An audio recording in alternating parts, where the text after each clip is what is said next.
नमस्कार, स्वागत है आपका देश दुनिया की सबसे बड़ी खबरों में। तो दोस्तों, सबसे पहले हम बात करेंगे यूपी और हरियाणा के किसानों के बीच क्यों हुई झड़प, क्या है यमुना खादर जमीन का विवाद, जानेंगे इस वीडियो के अंदर। साथ ही हम आपको बताएंगे आकाश से गिरा घर में अनमोल पत्थर। जी हां, क्या है वो खजाना जो आकाश से गिरा एक घर में, जानेंगे इस खबर को विस्तार से इस वीडियो के अंदर। साथ ही हम आपको बताएंगे प्रधानमंत्री नरेंद्र मोदी ने दिया सांसदों को एक बहुत बड़ा तोहफा, नए आलीशान फ्लैट्स में 4-4 बेडरूम मिलेंगे, जानेंगे इस खबर को विस्तार से इस वीडियो के अंदर। साथ ही हम आपको बताएंगे ऑक्सफोर्ड की तरफ से कोरोना वैक्सीन ने दिखाया है एक बहुत ही बड़ा कमाल। जी हां, बहुत ही जल्द यानी 2021 में जनवरी में हो सकती है लॉन्च कोरोना की वैक्सीन। इन तमाम चीजों को जानेंगे विस्तार से इस वीडियो के अंदर। साथ ही हम आपको बताएंगे महाराष्ट्र में कोरोना मामलों को लेकर क्या चोरी छुपी सरकार ने, क्या वापस से लग सकता है एक लॉकडाउन फिर से, जानेंगे तमाम चीजों को विस्तार से एक एक करके इस वीडियो के अंदर। तो आप इस वीडियो के साथ अंत तक बने रहिएगा। वीडियो स्टार्ट करते से पहले छोटी सी रिक्वेस्ट है दोस्तों, अगर आपको ये वीडियो पसंद आए तो वीडियो को एक लाइक और चैनल को सब्सक्राइब जरूर कर लीजिएगा। तो सबसे पहले हम बात कर लेते हैं कोरोना मामले को लेकर। जी हां, देश भर में एक बार फिर से जो है हाहाकार मचा हुआ है कि देश भर में फिर से लॉकडाउन को बढ़ाया जा सकता है, क्योंकि कई राज्य ऐसे हैं, कई शहर ऐसे हैं जहां पे कोरोना वायरस के जो मामले हैं उनमें काफी ज्यादा इजाफा हुआ। बात करें सबसे पहले तो दिल्ली की, तो दिल्ली में बहुत ज्यादा इजाफा हुआ और वहां पे कई जगहों पे कर्फ्यू भी लगाए जा चुके हैं। उसके बाद नंबर बात करें 2 की, तो अहमदाबाद में भी जो है कर्फ्यू लग चुका है। वहां पे 8.5 घंटे का कर्फ्यू लगता है अहमदाबाद में रात को। तो ये बहुत बड़ी खबर निकल के आ रही है कि कोरोना वायरस में जो इतनी तरह से इजाफा क्यों हुआ। तो सबसे पहली बात ये बताया जा रहा है एक्सपर्ट्स की कि मौसम जो है सबसे बड़ा जिम्मेदार होता है कोरोना वायरस के संक्रमण में। इस समय मौसम जो है विंटर सीजन चल रहा है, यानी ठंडी का समय आ चुका है, और ठंडी के समय में ज्यादातर जो जर्म्स होते हैं वो लंबे समय तक जीते हैं। जैसे आपके फ्रिज में क्यों ज्यादा सामान जो है लंबे समय तक चलता है, क्योंकि जो ठंडा चीज होता है, यानी ठंडा यानी फ्रीजर में जो होता है उसमें जो है रोग प्रतिरोधात्मक जो क्षमता होती है वो काफी ज्यादा होती है, यानी कि जो जर्म्स होते हैं, जो कीटाणु होते हैं, जो वायरस होते हैं वो लंबे समय तक जीवित रहते हैं। गर्मी में ऐसा नहीं होता, गर्मी में वो जल्दी मर जाते हैं। लेकिन यहाँ पे अब ठंडी में सबसे बड़ी समस्या ये आई कि कोरोना वायरस पे कैसे कंट्रोल किया जाए। बात करें अगर आंकड़ों को, तो 9 मिलियन का आंकड़ा पार हो चुका है भारत में, यानी कि 90 लाख लोग अभी तक इस भयंकर बीमारी की चपेट में आ चुके हैं। अकेले महाराष्ट्र में 1.78 मिलियन यानी कि 17 लाख से ज्यादा लोग अभी तक इस भयंकर बीमारी की चपेट में अकेले महाराष्ट्र में संक्रमित पाए जा चुके हैं। मरने वालों की संख्या 1,34,000 के पार पहुंच चुकी है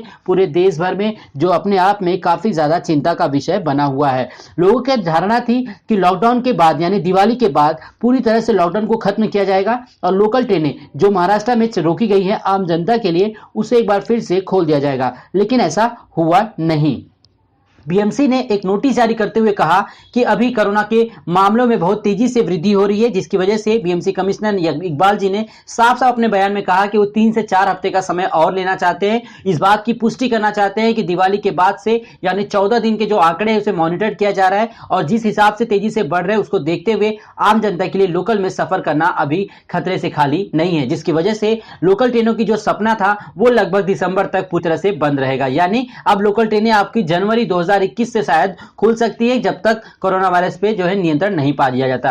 अगली सबसे बड़ी खबर आ रही है कि देश भर में स्कूल और कॉलेजेस को लेकर एक बार जो है हवा बनी थी कि 23 नवंबर से सब कुछ खोल दिया जाएगा, लेकिन ऐसा हुआ नहीं। जी हां, कोरोना वायरस की तीसरी लहर ने पूरे देश में एक बार फिर से जनता को काफी ज्यादा परेशान कर दिया है। इसी की वजह से एक बार फिर से लॉकडाउन की जो समस्या है वो सामने निकल कर आ रही है। बात करें स्कूल और कॉलेजेस को, तो 31 दिसंबर तक के लिए सभी जगह स्कूल कॉलेजेस को बंद कर दिया गया है। 23 नवंबर से जो है रीओपनिंग की बात की जा रही थी कि वापस से खोला जाए, लेकिन ऐसा नहीं। अब इस साल यानी 2020 में बच्चे स्कूल और कॉलेजेस नहीं जा सकेंगे। अब बात करते हैं अगली सबसे बड़ी खबर की तरफ, जो निकल के आ रही है दिल्ली से। जी हां, दिल्ली में कोरोना वायरस के संक्रमण को देखते हुए वहां के हाईकोर्ट ने यानी कि सुप्रीम कोर्ट ने बहुत ही बड़ी फटकार लगाते हुए अरविंद केजरीवाल सरकार से जवाब पूछा है। उन्होंने कहा है कि आखिर केजरीवाल सरकार क्या और कैसे कर रही है कोरोना पे नियंत्रण, की दिल्ली में तीसरी बार जो है इसका लहर आ चुका है। इसको लेकर उन्होंने कहा सुप्रीम कोर्ट ने कि पूरी तरह से विस्तार में आप हमें जानकारी दीजिए। बात करें सुप्रीम कोर्ट ने दिल्ली सरकार से कहा कि वो कोविड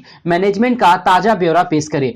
उसने कोरोना से संक्रमित मरीजों के इलाज देखभाल के इंतजामों की जानकारी मांगी। दिल्ली हाई कोर्ट ने 11 और 19 नवंबर की सुनवाई में व्यवस्था पर नाराजगी जाहिर की थी। में कोविड-19 महामारी की बढ़ती भयावहता के बीच सुप्रीम कोर्ट ने केजरीवाल सरकार की जमकर क्लास ली। कोर्ट ने दिल्ली सरकार से कहा कि वो कोरोना संक्रमण को रोकने की दिशा में उठाए गए अब तक के कदमों का विस्तृत ब्यौरा देने को कहा।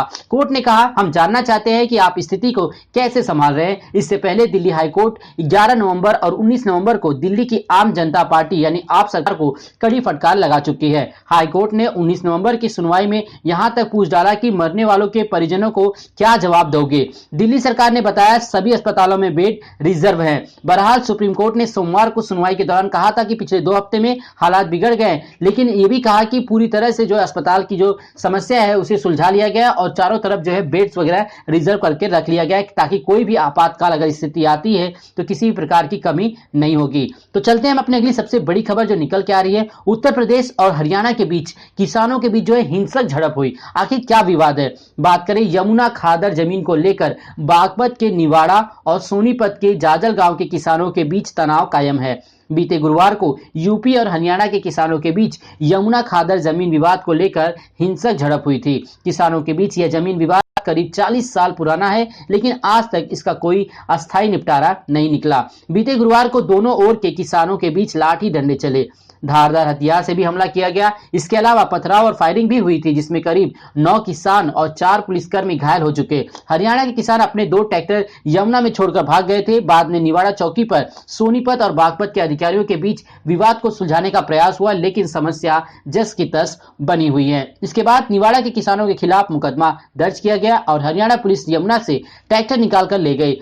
इस पर निवाड़ा किसानों के एक तरफा कार्रवाई का आरोप लगाया गया और जाजल के किसानों पर भी एफआईआर की मांग की गई है। तो फिलहाल अभी तक इसका कोई निपटारा तो नहीं हुआ, लेकिन उम्मीद की जा रही कि समस्या को जल्द ही सुलझा लिया जाएगा। तो चलते हैं सांसदों को लेकर नए आलीशान फ्लैट्स में 4-4 बेडरूम, ऑफिस स्पेस और स्टाफ वर्कर्स बात कर रहे हैं। लोकसभा के कुछ सांसदों को नया ठौर मिलने वाला है। गंगा, यमुना और सरस्वती के नाम के 3 टावर्स में सांसदों के लिए कम से कम 76 फ्लैट्स उपलब्ध होंगे। सोमवार को प्रधानमंत्री नरेंद्र मोदी ने इसका उद्घाटन किया। 80 साल से भी पुराने 8 पुराने बंगलों को रिनोवेट करके ये तीनों टावर्स खड़े किए गए हैं। भारत सरकार ने 218 करोड़ रुपए की मंजूरी देकर यह प्रोजेक्ट शुरू कराया था। डीबीडी मार्ग पर बने ये टावर मोनोथैलिक तकनीक से बने हैं। पर्यावरण के मानकों को भी ध्यान रखा गया है।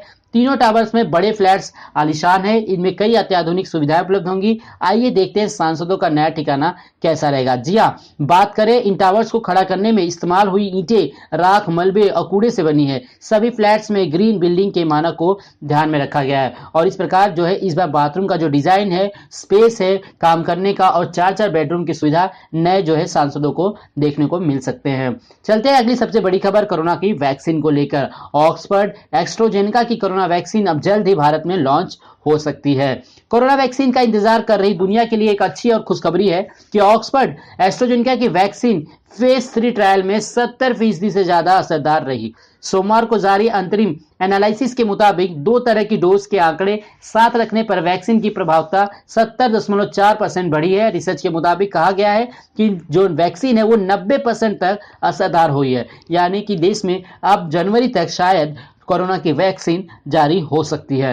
बात करें जो इस वैक्सीन की, तो इस वैक्सीन में जो है खास तरह का पैटर्न यूज किया गया है। ऑक्सफोर्ड वैक्सीन के ग्रुप डायरेक्टर और इस ट्रायल के chief investigator professor Andrew Pollard के मुताबिक यह नतीजे दिखाते हैं कि एक असरदार वैक्सीन कई जिंदगियां बचा सकती है। उन्होंने बताया कि डोज के 4 पैटर्न्स में से एक में वैक्सीन 90% तक असरदार रही। अगर हम वही पैटर्न अपनाएं तो कई लोगों को वैक्सीन दी जा सकती है।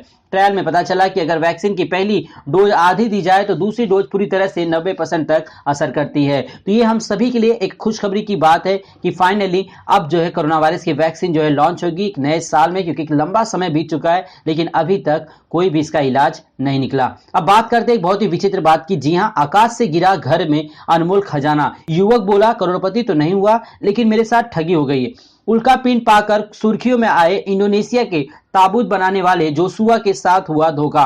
हुतालुंग ने कहा कि वह करोड़पति नहीं हुए हैं और उनके साथ बड़ा धोखा हुआ है। इससे पहले खबर आई थी और कहा गया था उल्का पिंड के बदले जोशुआ को 14 करोड़ रुपए मिले थे। 4.5 अरब साल पुराना उल्कापिंड पाकर दुनिया में अचानक से सुर्खियों में आए इंडोनेशिया के ताबूत बनाने वाले जोशुआ हुतालुंग ने कहा कि वह करोड़पति तो नहीं हुए, लेकिन उनके साथ बहुत बड़ा धोखा हुआ है। इससे पहले खबर आई थी कि उनका पिंड पाने पर उन्हें 14 करोड़ रुपए का जो है दिया गया था ताकि वो उल्कापिंड उनसे ले लिया जाए। जोशुआ ने कहा कि उन्होंने इस उल्कापिंड को मात्र $14,000 यानी करीब 10 लाख में बेचा था। उन्होंने कहा इतने कम दाम में उल्कापिंड को बेचकर वह ठगा हुआ महसूस कर रहे हैं। जोशुआ ने कहा मैंने सारा पैसा अपने परिवार की मदद, गरीबी और एक चर्च के निर्माण में खर्च कर दिया। अब इस उल्कापिंड को एरिज़ोना स्टेट यूनिवर्सिटी में रखा गया है। दरअसल 14 करोड़ रुपए का आंकड़ा उस समय आया जब ई वेबसाइट पर इसकी नीलामी के लिए विज्ञापन पोस्ट किया गया।